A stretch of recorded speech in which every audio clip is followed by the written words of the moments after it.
Mankind's history is filled with numerous notable individuals whose names echo through time.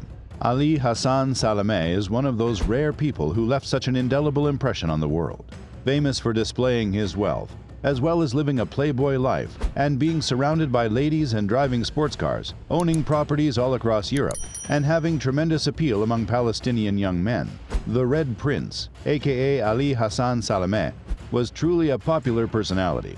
Stay with us till the end as we will tell you all about the amazing life story of the Red Prince.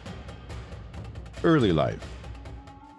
Salameh was born on April 1, 1941, to an affluent family in the Palestinian town of Kula near Jaffa. Salameh was the son of a famous Arab commander who became a legend in the early years of the Palestinian struggle against the Zionists before being killed in the 1948 war. Sheikh Hassan Salameh's son knew from an early age that he was destined to follow in his father's footsteps. He grew up in a family that saw suffering as a legacy that should be passed down from generation to generation.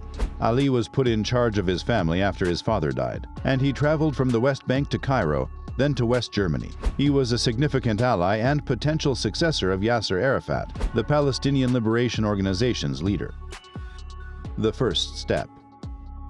Salameh was a far cry from the stereotype of a Palestinian terrorist born in filth in a refugee camp and reared on memories and a diet of hatred popular in the West. He quickly ascended in Arafat's PLO ranks due to his unwavering commitment to the Palestinian cause. Salameh was put in control of Force 17, which was Arafat's personal special terrorist unit, after rising through the ranks of the Fatah. The Munich Massacre. The fight between Palestine and Israel was reaching new heights, and Salameh was without a doubt one of the biggest threats to Israel. He masterminded the slaughter of Israeli athletes in Munich. He dispatched a number of soldiers against Israel and Jewish civilians. He also plotted the assassination of Israel's Prime Minister Golda Meir and dedicated his whole fortune and influence to the annihilation of the Jewish state. During the 1960s and 1970s, his hand was behind practically every terrorist attack on Israelis, earning him the moniker the Red Prince. The Israeli Olympic team was destroyed in the aftermath of the 1972 Munich Olympic Games terrorist assault, with 11 of its athletes killed on that dreadful September day. Israelis asked that the perpetrators of the incident be brought to justice by their government. Golda Meir, Israel's prime minister, convened a high political body known as Committee X. The committee, led by General Aharon Yariv, was tasked with overseeing the newly established Counterterrorism Office. Yariv's main purpose was to put the fear of God into those responsible for the terrorist act in Munich. Wrath of God. The name Operation Wrath of God was coined. The Mossad, which is Israel's intelligence service, was given the main responsibility for the operation's execution.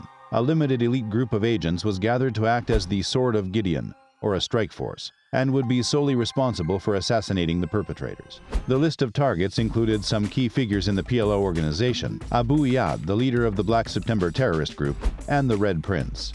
Members of Israel's foreign intelligence agency, Mossad, formed the Wrath of God hit squad, codenamed Bayonet, which was backed up by special operations units from the Israel Defense Forces. The organization spent years searching down and assassinating anyone accused of organizing or taking part in the Munich tragedy.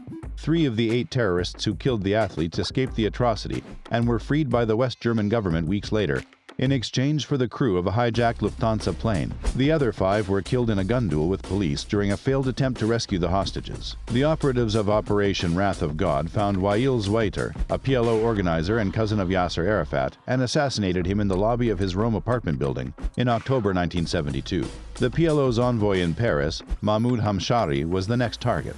In December 1972, Wrath of God explosives experts broke into Hamshari's home and put a bomb in his telephone after a Wrath of God member posing as an Italian journalist booked a telephone interview with him. Hamshari was summoned at the agreed-upon time for the interview, and the device was remotely detonated when he identified himself. He was killed in the blast. Over the next few months, 4 more suspects were killed: Basil al-Kubaisi, Hussein Abad al-Chir, Zaid Muchasi, and Mohammed Baudia. The bridge between PLO and CIA. Salameh served as a critical link between the Palestine Liberation Organization and the Central Intelligence Agency from 1970 until his assassination.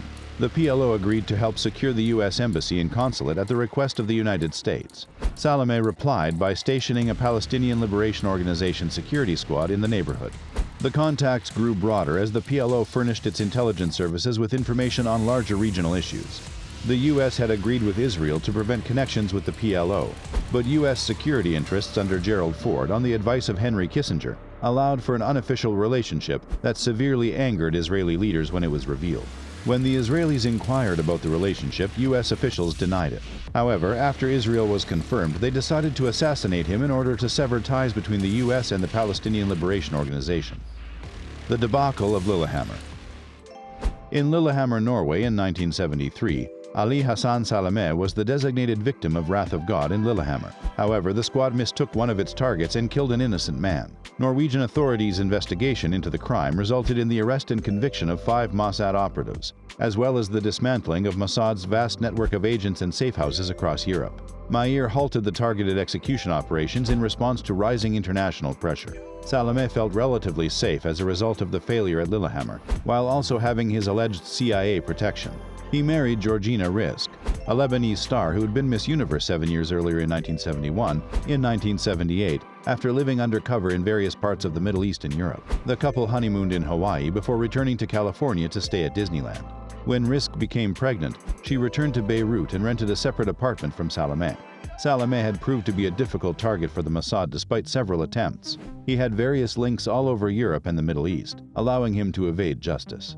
Operation Wrath of God was making good progress. Numerous other targets had been assassinated successfully, and by 1979 the Israeli spies were ready to track down and execute their final target, the Red Prince. He was located by intelligence officers in Beirut, a city torn apart by civil war and home to a host of terrorist groups. Consequently, several bags of explosives were smuggled into Beirut by Israeli spies. The Master Plan.